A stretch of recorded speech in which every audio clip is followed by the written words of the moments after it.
Salam, selamat pagi saudara sekalian. Senang bisa kembali berjumpa dengan saudara dalam Light of Revival, renungan firman Tuhan yang akan memberkati kita sepanjang hari ini.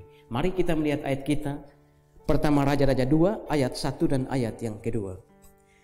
Ketika saat kematian Daud mendekat, ia berpesan kepada Salomo anaknya, "Aku ini akan menempuh jalan segala yang fana, maka kuatkanlah hatimu dan berlakulah seperti laki-laki."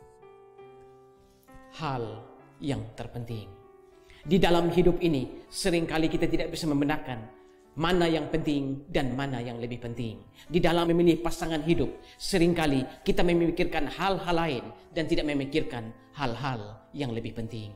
Kita seringkali memilih pasangan hidup yang ganteng, yang cantik, tapi tidak setia. Kita lupa bahwa ganteng dan cantik itu adalah hal yang penting, tapi ada hal yang lebih penting, yaitu setia. Ayat kita tadi, Daud ketika saat kematiannya mendekat. Daud di dalam pertama Raja-Raja 1 ayat yang ke-1 dikatakan, sekalipun tubuhnya diselimuti, tetapi dia tetap dingin. Ini menunjukkan bahwa kematian itu akan datang. Dan ayat kita tadi mengatakan bahwa ketika saat kematian Daud datang mendekat, dia berpesan kepada Salomo anaknya, "Aku ini akan menempuh jalan segala yang fana." Artinya dia akan mati. Karena itu, kuatkanlah hatimu dan berlakulah sebagai laki-laki. Daud akan mati dan Salomo akan menggantikan dia sebagai raja. Tetapi saudaranya Adonia sudah memproklamirkan dirinya sebagai raja, didukung oleh panglima perang yang bernama Yoab dan seorang imam yang bernama Abiatar.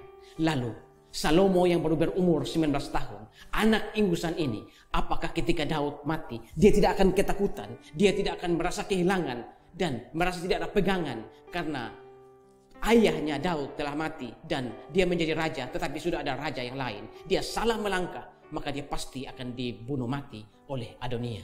Karena itu Daud berpesan kepadanya, "Kuatkanlah hatimu, jangan takut dengan kematianku, dan berlakulah sebagai laki-laki."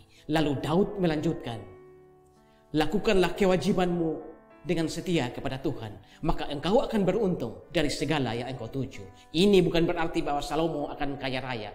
Janji ini bukan berarti bahwa akan kaya raya, tetapi ini menunjukkan bahwa ada kemurahan Tuhan. Daud di akhir hidupnya, ayat kita tadi mengatakan, ketika saat kematian Daud mendekat. Ini tentu membuat hati kita tergetar. Setiap manusia ketika dilahirkan, kita berbeda-beda latar belakang. Ada yang menjadi orang hebat, menjadi pejabat. Ada yang menjadi orang biasa. Ada yang kaya, ada yang miskin. Tetapi seperti apapun latar belakang kita, ada satu hal yang pasti, bahwa kematian itu akan datang kepadamu dan juga kepadamu. Dan kematian akan menjadi pemenang. Karena itu saudara, sebelum kematian itu datang, apa yang engkau akan berikan kepada anakmu di saat-saat terakhir itu? Halo orang muda, apa yang kau harapkan dari orang tuamu di saat-saat terakhir kematian orang tua? Di sini Daud menjadi orang tua yang sangat berhasil karena dia memberikan warisan iman, warisan pengenalan kepada Tuhan yang sudah dia kenal selama ini. Tuhan yang mana? Tuhan yang selama ini dia sembah. Tuhan yang selalu menyertai dia. Tuhan yang melindungi dia dari kejaran Saul. Tuhan yang menjaga dan melindungi dia ketika dia harus berlari dari goa ke goa, gurun ke gurun, gunung ke gunung. Tuhan itulah, iman kepada Tuhan itulah yang dia wariskan kepada anaknya Salomo. Di sini Daud menjadi orang tua yang berhasil. Tetapi saudara, siapa Daud ini? Kita tidak bisa menjadikan Daud ini sebagai teladan.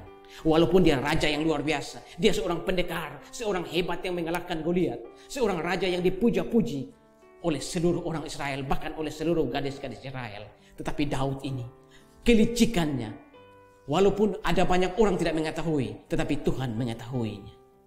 Daud adalah orang yang gagal, tetapi di akhir hidupnya dia memberikan sesuatu. Dia memberikan warisan yang sangat penting kepada anaknya, memberikan hal yang terpenting kepada anaknya, pengenalannya akan Tuhan.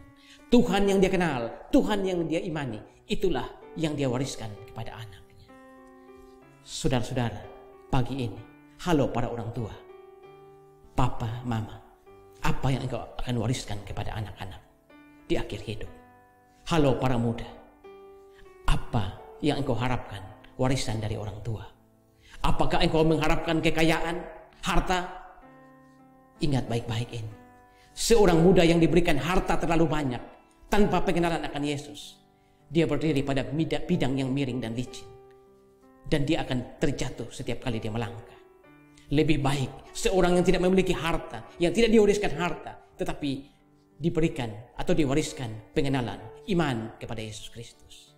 Pagi hari ini, apa yang engkau akan wariskan kepada anak? Halo para muda, apa yang engkau harapkan dari orang tua? Warisan apa yang engkau harapkan dari orang tua? Harapkanlah warisan iman dan pengenalan kepada Yesus Kristus sebagai juru selamat dan Tuhan. Amin. Tuhan, terima kasih untuk firman-Mu pagi hari ini. Kami belajar dari firman ketika saat-saat kematian Daud mendekat. Daud memberikan sesuatu yang sangat penting kepada anak. Iman dan pengenalan kepada Tuhannya selama ini. Hamba sudah selesai berbicara, tetapi biarlah roh yang ada dalam hati para pendengar terus berbicara kepada mereka. Amin.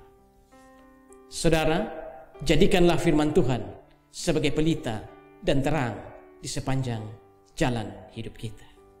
Tuhan memberkati kita semua.